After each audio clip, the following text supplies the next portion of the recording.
Hey guys, Adam Fennig here with Fennig Equipment. You're tuned into the Talking Shed. Cody and I and my Leatherman are here in central Michigan today, and we're doing some strip till with the Dawn PluriLite units.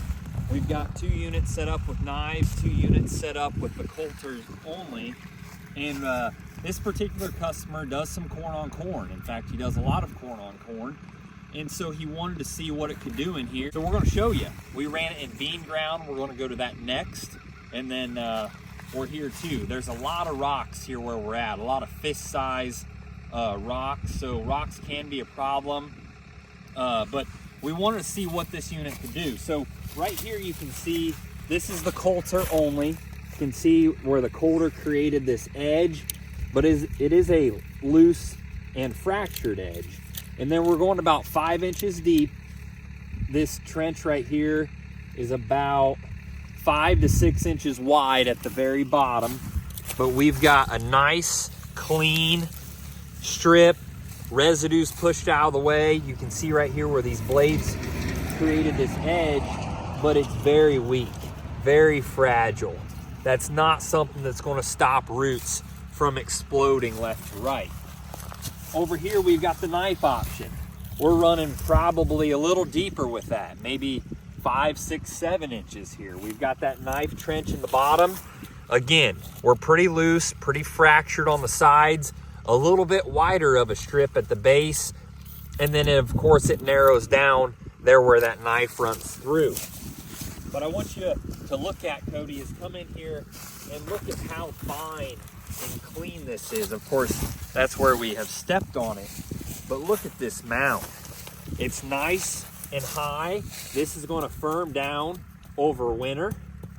Something like that comes spring. Same here on the Coulter.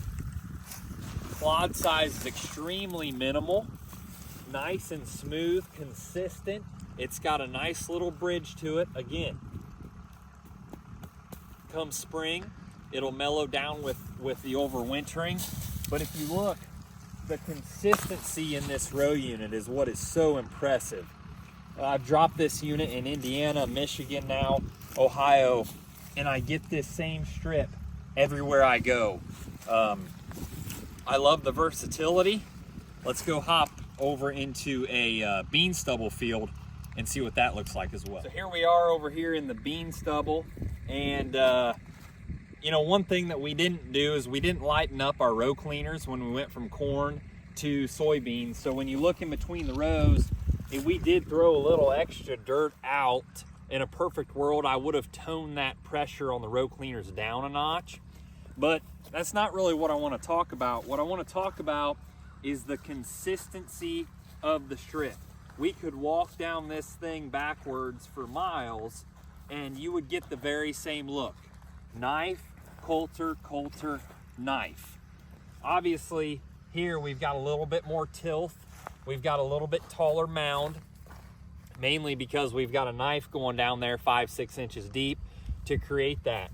Here we've got the Coulter system.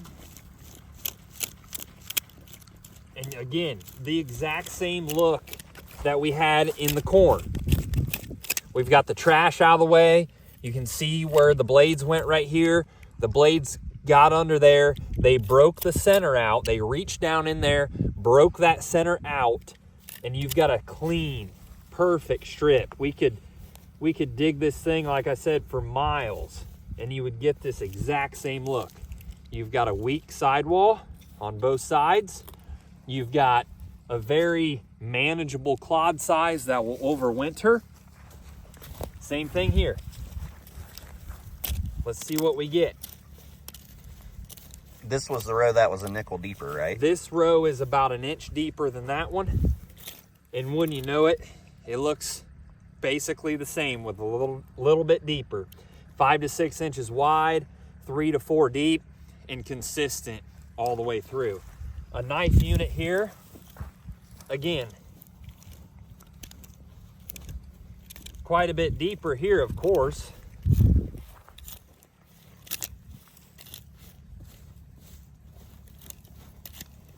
Right there you go. So if you want to band some fertility or whatever you would like, you've got that mole knife coming down in through there. You've got sidewalls that are fractured by the blades.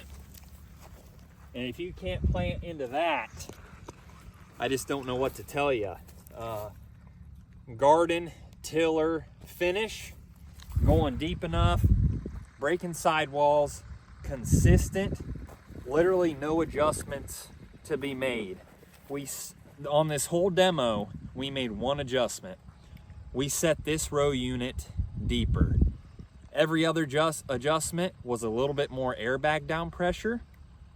Other than that, it was set like I was running in clay in Ohio or Indiana the last time I ran it. So right now we're gonna keep heading north. We're gonna go to Grand Rapids, Michigan, and I'm not gonna change any settings on it there. And we're gonna get the same consistent look and finish. So that's what we're doing today.